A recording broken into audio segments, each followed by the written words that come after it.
The earthquake really changed the landscape of the country in less than 1 minute. Like everything, almost everything was destroyed in the capital. The schools, the health centers, and the houses, government buildings, they were a pile of rubble. And now 1 year after, you still find the rubble at the same place.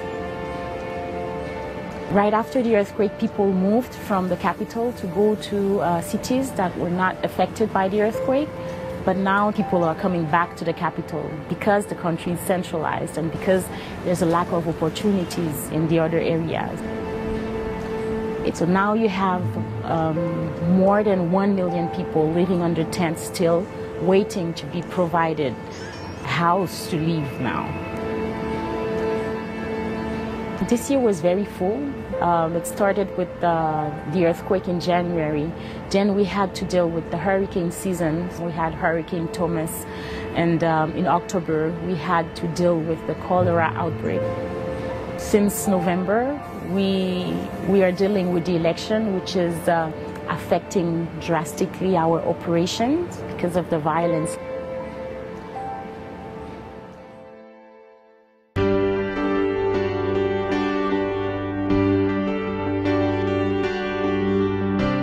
In terms of education, we have been able to distribute 30,000 school kits to children for them to be able to go back to school. We have been able to build 50 semi-permanent schools. We've done a lot of trainings for teachers also and a lot of psychosocial support for teachers who have been directly affected. The semi-permanent schools are meant to last 15 years and children really like them because they feel safe in the schools.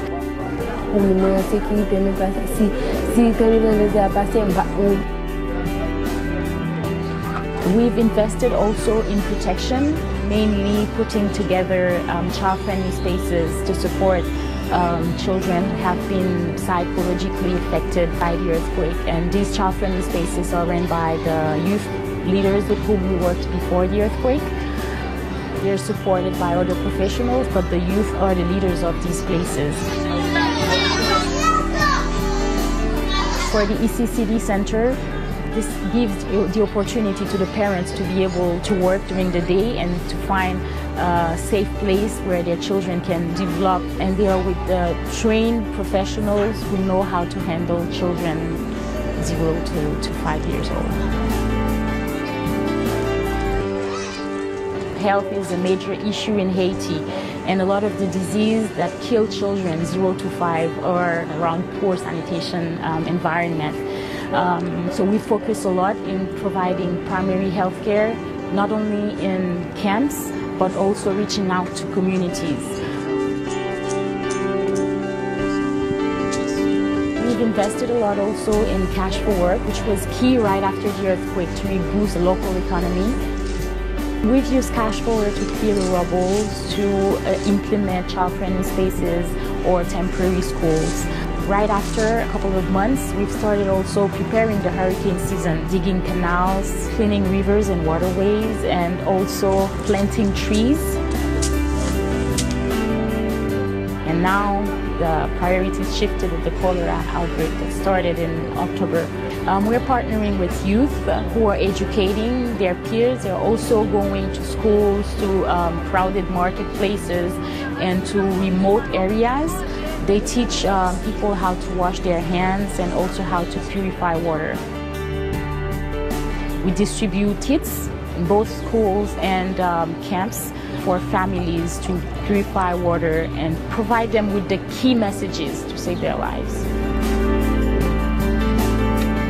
Now, almost 1 year after the earthquake, the land issue is a key problem that is delaying relocation of more than 1.3 million people living in temporary shelters. Seeing people in tents is becoming part of the normal landscape, which is not normal.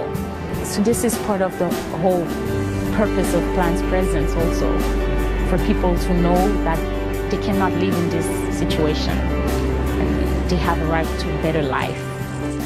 We hope that by February we will have a new government that will be able to bring the reconstruction forward and take the recommendations of children and the youth of this country into consideration.